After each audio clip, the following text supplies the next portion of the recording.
The CEO had exactly 90 minutes to reach the board meeting that would decide whether she kept her family's company. Then her SUV died in the middle of nowhere. She stood on the shoulder of an empty highway, phone signal gone, blazers soaked through from a storm that wouldn't quit, and watched an old pickup truck slow down and pull over.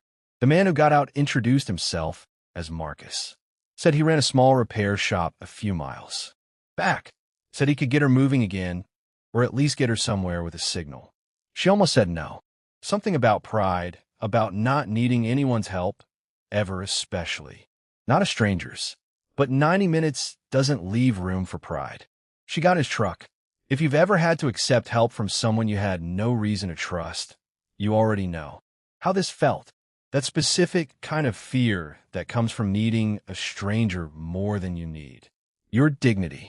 10 minutes into the drive, she looked at his rearview mirror. A dog tag hung from it. Worn. Scratched. The kind of object that survives because someone refused to let it go. She knew that dog tag. She'd been told 15 years ago that it was buried with her brother. "Where did you get that?" she asked. Marcus glanced up at the mirror like he'd forgotten it was even there. "My father gave it to me. Before he died." Her face went still. Not shocked. Something quieter than shocked. The kind of stillness that happens right before a person's entire understanding of their own life starts coming apart. Because her brother had been dead 15 years. Because she had stood at his funeral. Because she had been told specifically that this exact object had gone into the ground with him. And now it was hanging from a mirror of a stranger's truck. If you're new here, this channel tells stories about the people life tries to break and can't. Stay a minute. This one gets stranger than you think. She didn't say anything else for a while. She just watched the tag swing back and forth with the motion of the road and tried to figure out how a dead man's dog tag ended up in the hands of a single father who had no idea what he was carrying. But to understand what happened next, you have to go back. Not to her. To him. To a mechanic named Marcus Reed, who had no idea the story his father told him about that night was a lie. Marcus Reed was 34 years old, and most of what he owned fit in the back of his truck.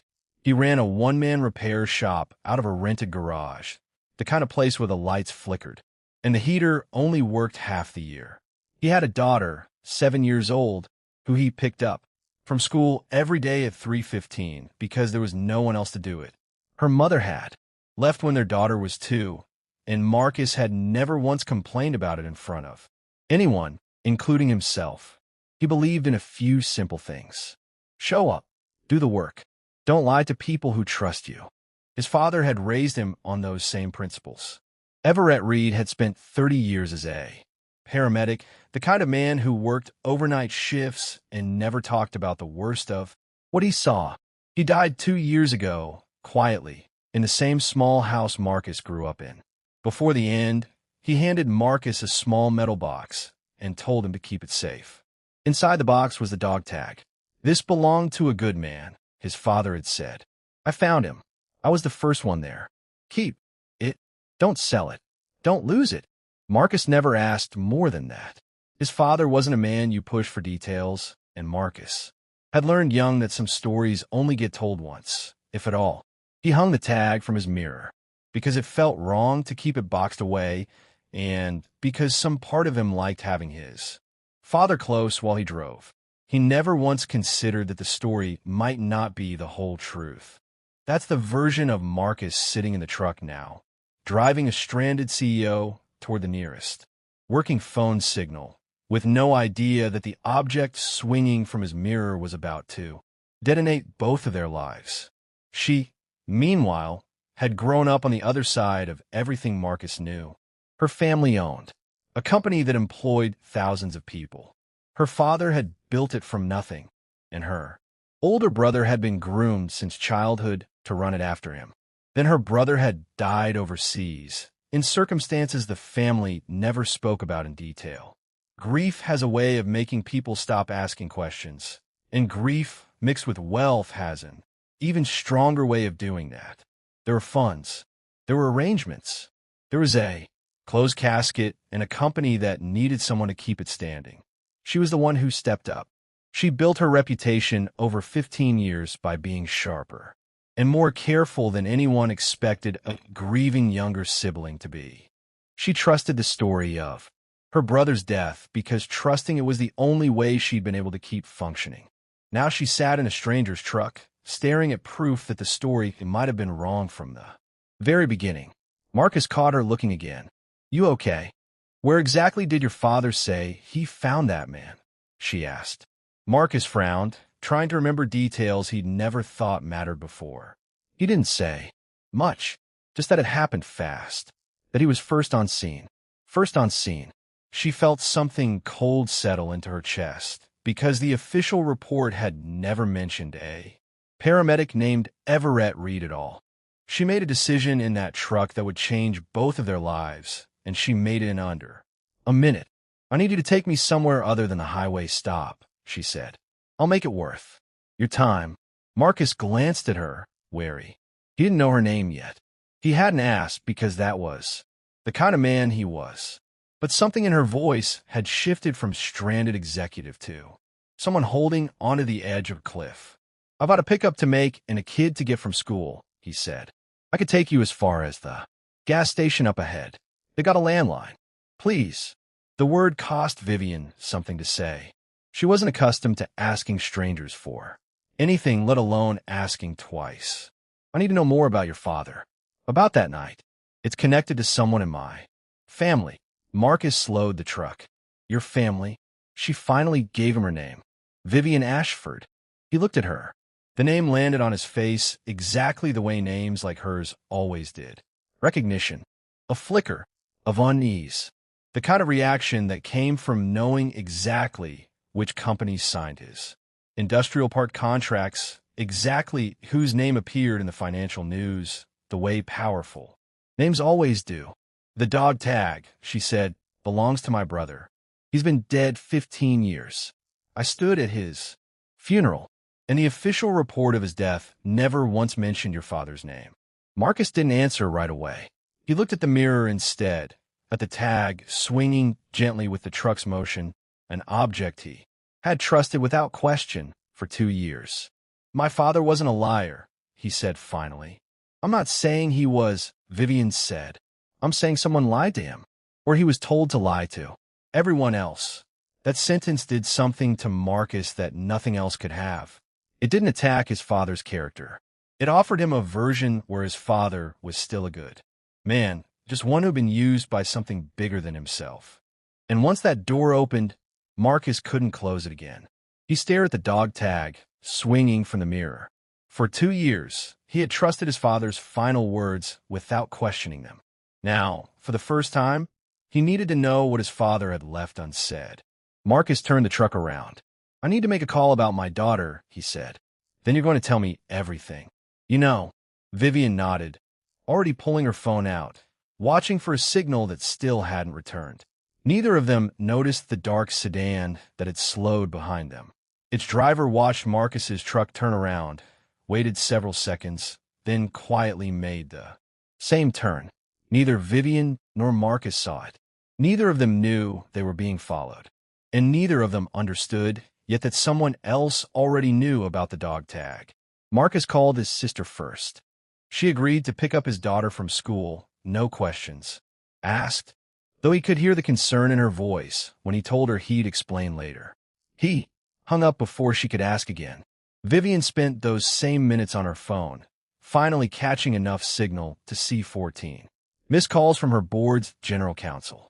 The meeting was in 70 minutes. She silenced the screen without answering. "Talk," Marcus said, pulling back onto the highway. "All of it." Vivian took a breath. "My brother's name was Julian." Marcus glanced at her. "He was 15 years older than me. He was working overseas when he died. The family never fully explained what he was doing there, even to me." "What did the official report say?" "An accident. That's it." That was the official explanation. The details were sparse, and most of the records disappeared, behind legal restrictions and government paperwork. Every time I tried to ask questions, someone told me there was nothing more to know. Marcus frowned.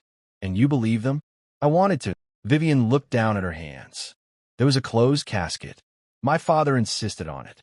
He said it was better for all of us to. Remember Julian the way he was. And nobody thought that was strange? Everybody thought it was strange. She swallowed. Nobody asked because asking felt cruel. Marcus kept his eyes on the road, but his knuckles had gone pale around the steering wheel. My father never talked about work. Not once. He'd come home some mornings and just sit in his truck in the driveway for 20 minutes before he could walk inside. Vivian looked at him. Used to think that was normal, Marcus continued. Every paramedic's kid probably thinks. That is normal. Did he keep anything else? Vivian asked. Papers, notes, photographs, anything from the night he found Julian? Marcus went quiet, because the answer was yes, and he hadn't thought about it in 2 years. There's a storage unit, he finally said, behind my mother's old house. Vivian turned toward him. He kept boxes there he never let me open while he was alive. He told me I could go through them after he was gone, but I never got around to it. Why? Marcus looked through the windshield. Didn't see the point in digging through a dead man's paperwork. Vivian's voice softened. I think you need to see the point now. Marcus didn't answer. The storage unit felt different in his mind now. For 2 years, it had been a place filled with the ordinary remains of his father's life old. Uniforms, paperwork, photographs, things Marcus had avoided touching because opening those boxes felt too much like accepting that his father was really gone. Now it felt like a locked door. And behind it might be the answer to a question neither of them was ready to ask out loud. They drove in silence for several minutes. Both were thinking about the same impossible contradiction. What kind of man finds someone dying and never tells his own son the whole story? And what kind of family accepts a closed casket and an incomplete explanation because asking? More questions hurts too much? Neither of them noticed the dark sedan that had remained 4 car lengths behind them since. They left the highway. It matched their speed. When Marcus slowed, it slowed. When he accelerated, it accelerated. Never close enough to look threatening.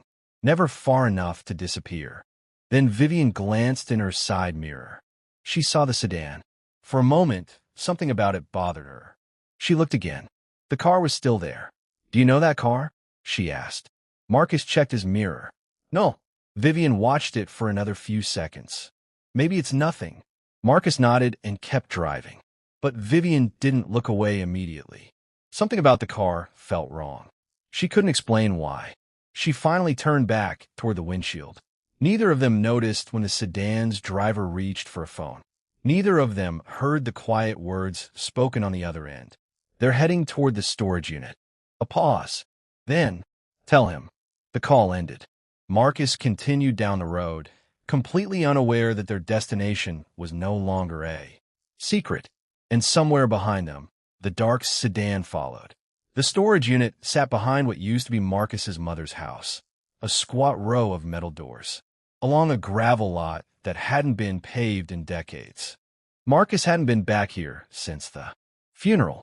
He kept the key on a ring he never used, buried at the bottom of a kitchen drawer, and it took him a full minute of digging through his glove box to find it. Vivian stood beside him while he worked the lock, watching the road behind them out of habit. Now, no see it done. Not yet. Inside, the unit smelled like dust and motor oil. Boxes were stacked 3 high along the back wall, most labeled in his father's blocky handwriting. Uniforms, taxes, photos, and in the corner, separate from the rest, a smaller box with no label at all. Marcus went to that one first. Inside were photographs he'd never seen. A younger version of his father in uniform stood beside men Marcus didn't recognize, none of them wearing paramedic gear. There were documents, too, some in a language Marcus couldn't read, stamped with seals that meant nothing to him, but made Vivian go very still when she saw them. These are military transport records, she said quietly. My father was never in the military. He might not have needed to be. Vivian pulled out a folder near the bottom, her hands trembling slightly as she opened it. Inside was a single-typed report, the kind of document that had clearly been drafted for someone's eyes only. She read 3 lines and stopped breathing. What? Marcus asked. What is it? Vivian swallowed. This isn't an accident report. Her voice had gone flat, the way voices do right before they break. It's an incident report. She looked at him. Julian was found alive. Marcus stared at her. What? Vivian handed him the document.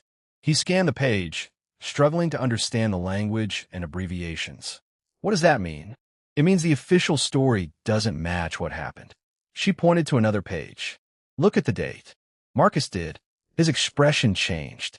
There's a transport authorization here, Vivian said. It's dated 3 days after the date on Julian's death certificate. Marcus looked at her. So someone moved him. Her voice dropped. After my family had already been told he was dead, the storage unit went silent.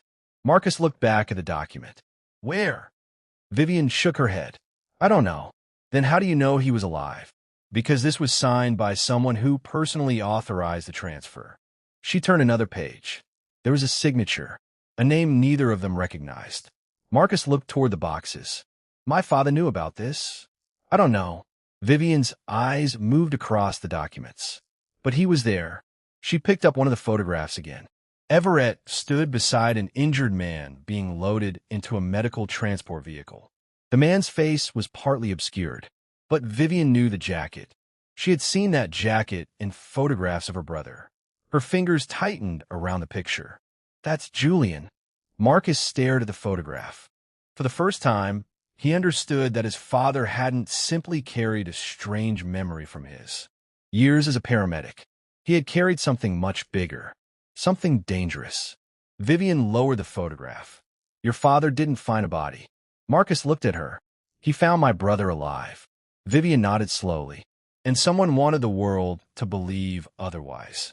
Marcus looked down at the dog tag in his hand, the one he'd removed from the mirror before.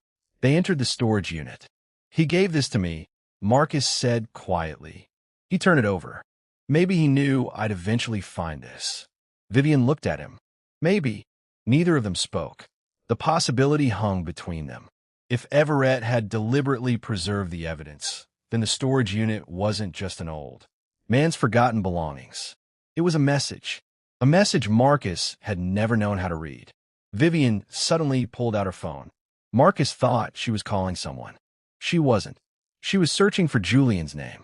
Old articles, government records, archived news reports, anything that might tell them what happened during those 3 missing days. Her fingers moved faster. Then she stopped. Marcus. He looked over. I found something. What? She turned the screen toward him. An old government document had been archived under a reference number rather than Julian's name. The document contained only one line of information they could access. Transfer destination, classified. Marcus stared at the screen. That's it. Vivian nodded. That's all they left. Marcus looked toward the open storage unit, then toward the road. A sound interrupted them. A car door slammed somewhere outside. Both of them froze. Vivian slowly lowered her phone. Marcus stepped toward the entrance. He looked through the narrow gap between the metal doors. Nothing. Then he heard footsteps on gravel. Slow. Measured. Coming closer. Vivian whispered, Did you lock the truck? Marcus nodded. The footsteps stopped. For several seconds, neither of them moved. Then a man's voice came from outside. Marcus. Marcus looked at Vivian. Neither of them recognized the voice. The man spoke again. You need to leave that box where you found it. Marcus's face hardened. Vivian's eyes widened. Someone knew. They knew exactly what Marcus had found, and whatever Everett Reed had spent the last 2 years hiding. Someone was willing to come after them to make sure it stayed hidden. Marcus didn't answer the voice. He grabbed the box, pulled the lid down tight, and looked at Vivian. Back door. There's a service gap on the other side. My father used it for deliveries. They moved fast, box between them, boots crunching over old gravel and broken glass nobody had swept in years. Behind them, the footsteps quickened too. Marcus, I know you can hear me. The voice was calm. That was the worst part. Not angry, not desperate, just a man doing a job. Your father made a mistake keeping this. You don't have to make the same one. They reached the gap in the fence. Marcus shoved the box through first, then Vivian, then himself. tearing his jacket on a rusted edge he didn't feel until later. They ran across an empty lot toward the truck. Marcus had the engine turning before Vivian even had her door shut. He pulled out fast enough to fishtail on the gravel. In a mirror, he saw a man standing where the storage units ended. He wasn't chasing them. He was simply watching. Mid-50s, gray jacket, hands loose at his sides. The kind of stillness that came from being paid to be patient. Marcus didn't recognize him, but something about the man's expression made Marcus feel as if they hadn't really escaped at all. He turned back toward the highway. Vivian's phone rang the second they hit the pavement. She stared at the screen. Her chief of staff. She let it ring out. It rang again immediately. "They know I'm not coming to the meeting," she said quietly. Marcus glanced at her. "The board's already moving without me." "Is that bad?" "My cousin's been trying to get majority control for 2 years." She looked at the phone again. "If I don't show up today, he gets it by default. Everything my father built goes to a man who's spent his whole life resenting that I run it instead of him." Marcus kept driving. "You think your cousin's connected to this? To Julian?" Vivian didn't answer right away. That silence said more than anything she could have told him. "I don't know anymore," she finally said. Her voice was quieter now. "I don't know what's true. I don't know who my father protected and who he lied to. I don't know if my brother's alive somewhere, or if he's been dead the whole time and someone just moved his body to hide something worse." Her voice cracked on the last word. She pressed her hand against her mouth, trying to push the emotion back down. Marcus glanced at her, then back at the road. He understood something in that moment that had nothing to do with dog tags or classified files.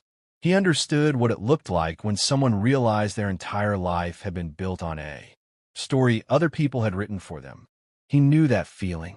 He'd felt a smaller version of it only hours ago, staring at the dog tag in his truck. "We're not turning back," he said. Vivian looked at him. "Whatever's in that box, whatever they don't want us to see, we're finding out." Her eyes were red but steady. "They know where we are," she said. "They knew about the storage unit before we even opened the door. That means someone's been watching you, Marcus. Maybe for longer than today." Marcus felt something cold settle behind his ribs. Because she was right. And if someone had known about the storage unit, they might have known about his father for years. Someone who knew Everett. Someone who knew what he'd kept. Someone who was still out there. His phone buzzed on the dashboard. Unknown number. Marcus stared at it. He almost ignored it. Then he answered. A different voice this time. Younger. Careful. "Mr. Reed." Marcus said nothing. "My name isn't important right now. What's important is that someone who knew your father wants to meet you." Marcus tightened his grip on the phone. "Who?" A pause. "Tonight." "Where?" Another pause. "Come alone." The line went dead. Marcus slowly lowered the phone. Vivian was staring at him. What did they say? Marcus looked at the road ahead. His hand wasn't quite steady. "They want me to meet someone who knew my father." Vivian's expression changed. "Alone." Marcus nodded. And suddenly the mystery wasn't just about what Everett had hidden. It was about who was still alive to be afraid of it. Vivian argued against meeting the stranger the entire drive back to town. She told Marcus it was reckless, that whoever called could be the same people who'd sent a man to the storage unit, and that walking into a meeting alone with no idea who he was meeting was the kind of decision people didn't walk back from. Marcus listened to all of it and went anyway. "If someone knew my father," he said, pulling into a gas station near town, "then that person might be the only one left who can tell me the truth without a lawyer standing behind him." He looked at Vivian. "I'm not doing this the way your company does things. I'm doing this the way my father would have." Vivian didn't like it, but she understood it. She'd spent 15 years learning that some answers only came from people who had nothing left to protect. Marcus arranged for Vivian to get a rental car before he went to the meeting. "Call me if anything happens," she said. "I will." "And Marcus?" He looked back at her. "Don't trust anyone who already knows your name." Marcus nodded. Then he drove away. The meeting place was a diner on the edge of town, half empty, the kind of spot where nobody asked questions about who sat with who. Marcus arrived early and picked a booth facing the door. something he'd never done before in his life, but some instinct told him it mattered tonight. The man who slid into the booth across from him 20 minutes later was older than Marcus. Expected. 70s, maybe. Steady hands. Eyes that moved across the room once, carefully, before settling on Marcus. "You look like him," the man said. Around the eyes. Marcus studied him. "You knew my father. I worked with him. A long time ago. Different world than the one you grew up in." The man ordered coffee he didn't drink. Everett was the only honest man in a situation built entirely on dishonesty. That's what got him out. And it's also what almost got him killed. Marcus felt his pulse pick up. Killed by who? The man's jaw tightened. "That's not a name I can give you tonight. Not because I don't know it. Because saying it out, loud in the wrong place, gets people hurt, and I've already lost enough people to this." "Then why are we here?" "Because your father made me promise something a long time ago." The man leaned forward slightly. He said if his son ever came looking, I was supposed to tell him one thing. Marcus waited. The transfer wasn't the end of the story. It was the beginning of a cover-up that's still running. Today, the man's voice dropped. Whoever's protecting that secret isn't some retired official living quietly somewhere. They're still active, still powerful, and they've been waiting 15 years for nobody to ever ask the right questions. Marcus felt the floor of everything he understood shift another inch. Is Julian alive? The old man studied him for a long moment. "I don't know. I genuinely don't." Marcus swallowed. "What do you know?" "What I know is that your father spent the rest of his life making sure the proof didn't disappear, even after they made it clear what would happen if he talked." He reached inside his jacket. "That box you found wasn't an accident, Marcus." He slid a folded piece of paper across the table. "It was insurance." Marcus looked at the paper. "And insurance only works if somebody's brave enough to use it." Marcus unfolded it. A single name was written across the page. A name he didn't recognize. "Who is this?" The old man leaned back. "Someone who can help you get closer." Marcus looked up. "If you trust the right people." But the booth across from him was already empty. Marcus turned toward the diner window. Through the glass, he caught the edge of the old man's coat disappearing around the corner of the building. He was gone before Marcus could even get out of the seat. Marcus sat there for a long moment, the paper trembling slightly in his hand. He understood now that he was no longer just a man trying to protect his father's memory. He was standing at the edge of something much bigger, with no idea how deep it went or who, on the other side, was still willing to bury it. His phone buzzed. "Vivian." He answered immediately. Her voice was tense. "Marcus, I found something in the file." He straightened. "What?" A pause. "You need to see this now." Marcus looked down at the unfamiliar name in his hand, then toward the diner window where the old man had disappeared. For the first time, Marcus realized something that made his stomach tighten. The old man hadn't told him to find Vivian. He hadn't told him to find the police. He had given Marcus the name of someone else, someone who might know exactly where Julian went. And now Vivian had found something that could tell them why. Vivian was waiting at the rental car lot when Marcus pulled in, her laptop already open on the hood, the glow of the screen lighting up a face that had gone pale in a different way than before. This wasn't shock anymore. This was certainty. "I ran the name from the file," she said. "The one who authorized Julian's transfer 15 years ago. And it's my cousin, Preston." Marcus felt the pieces shift into place with a weight that settled hard in his chest. "Your cousin, the one trying to take the company today." He wasn't just some junior executive back then. He was working logistics for a private security contract my father's company held overseas. He had access to transport authorizations. He had access to everything. Vivian's hands were shaking now, not from cold. Julian was going to expose something Preston had built using company resources funneling contracts through shell partners overseas. Julian found it, and 3 days after his official death, Preston signed the paperwork that made Julian disappear completely. Marcus stared at her. So Julian was alive. Vivian looked down at the screen. At least 3 days after the world was told he was dead. She paused. but I don't know what happened after that. Marcus looked at the paper still in his hand, the name the old man had given him. He handed it to Vivian. She read it once, then looked up at him with an expression he hadn't seen on her yet, something between fear and hope. "This man is a retired federal investigator," she said. "He worked overseas cases involving exactly this kind of contractor fraud." Marcus frowned. "How do you know?" "I search his name. He was assigned to cases involving private security contractors and financial crimes overseas before he retired." She looked at the paper again. "If your father's old friend sent you to him, it's because he may have evidence that could stand up somewhere that matters. Then we call him." Vivian closed the laptop. "No." Marcus stared at her. "We go to the board meeting." "You're serious?" "If I have to walk in there myself with this box and every document in it, I will." She looked toward the city. "Preston doesn't get to win by making sure I never show up." Then she looked back at Marcus. "And if there's any chance my brother was alive after that transfer, the only way to force the truth into the open is to make it impossible for anyone to bury it quietly again."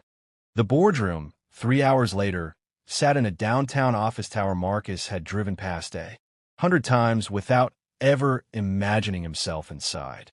He carried the box. Vivian walked in front of him in the same rain-damp clothes she'd been wearing since the highway, chin level, eyes steady. Every board member turned to stare as she crossed the room. Preston sat at the far end of the table. He looked completely composed. Vivian stopped in front of him and placed a single folder on the table. Preston's face didn't move at first. That was the detail Marcus would remember later. The practiced stillness a man who'd spent 15 years preparing for a moment he hoped would never come. "Vivian." His voice was calm. "You missed the vote. I brought something better than a vote." She opened the folder. "A transfer authorization, signed by you, dated 3 days after Julian's official death. Certificate." Preston's eyes flickered toward the document. Vivian continued. "And a paramedic's photograph showing my brother alive on a gurney, being loaded into a vehicle that never once appears in any official record of that night." The room went silent. The particular kind of silence that happens when everyone understands simultaneously that the story they've been living inside has just changed. "You've spent 15 years building your position on a lie," Vivian said. Her voice remained steady. "And a good man died 2 years ago, still carrying the weight of protecting my family from a truth you helped bury." Preston's composure finally cracked, just slightly, at the mention of Marcus's father. Marcus noticed it immediately. Everett Reed's name had meant something to this man long before today. "You have no idea what you're accusing me of," Preston said quietly. "I have documents." Vivian placed another page on the table. "I have a witness." She looked directly at him. "And by morning, a retired federal investigator will have access to everything we've found." Preston's jaw tightened. Marcus stepped forward. He set the box down on the table between them. "My father kept every piece of it." He looked directly at Preston. He knew someone would need it eventually. Preston stared at the box, then at Marcus. For the first time all night, he looked less like a man protecting a secret and more like a man who had just run out of places to hide.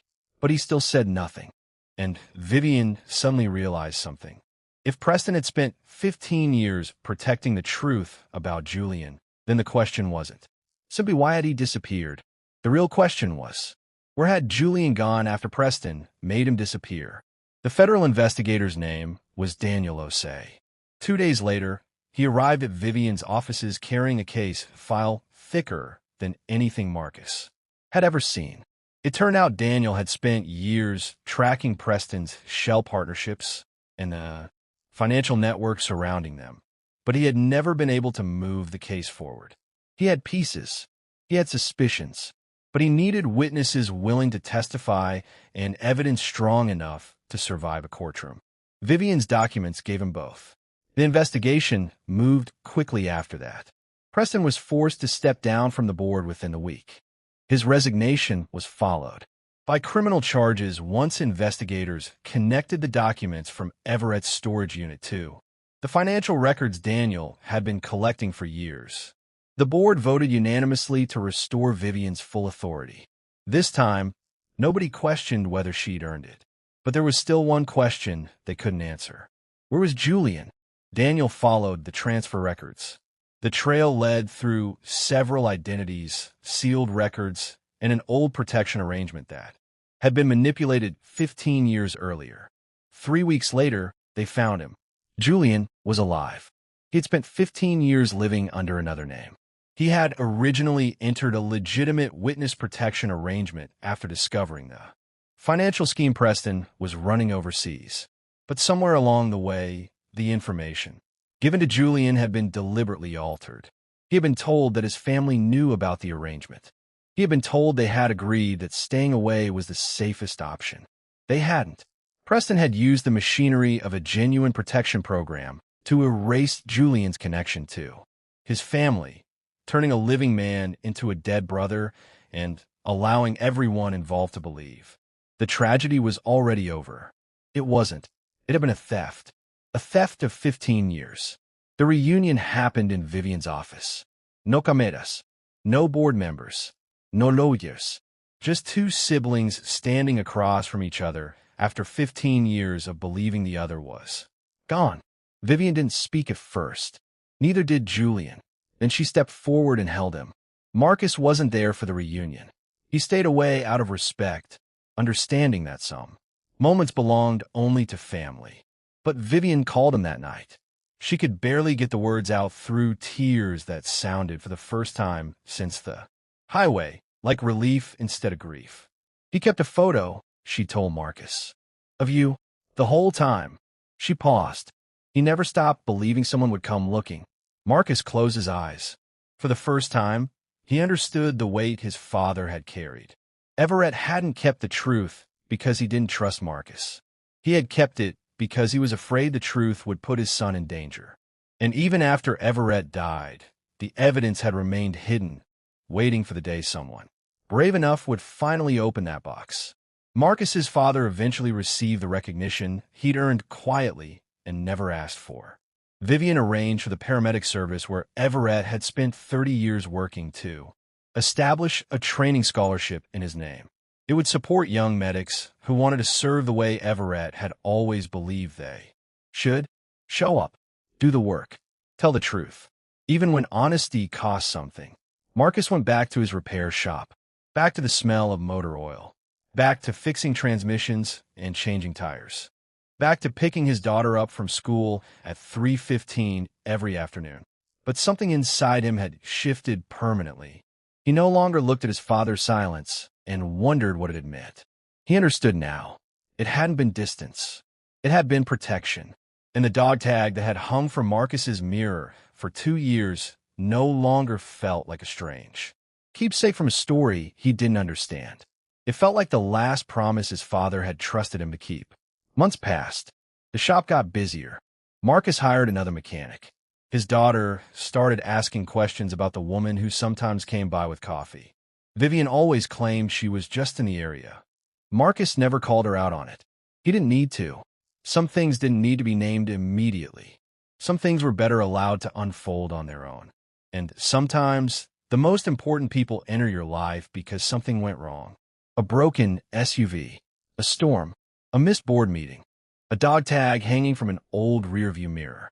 None of it was supposed to happen. But one ordinary mechanic stopped to help a stranded stranger, and in doing so, uncovered a 15-year lie that powerful people had spent years trying to keep buried. If this story stayed with you, tell me in the comments. Where are you watching from, and which moment affected you the most? And if you want more stories about ordinary people who find themselves at the center of extraordinary secrets, subscribe. There's another one coming soon. Because sometimes the person life expects everyone to overlook is the one who ends up uncovering the truth.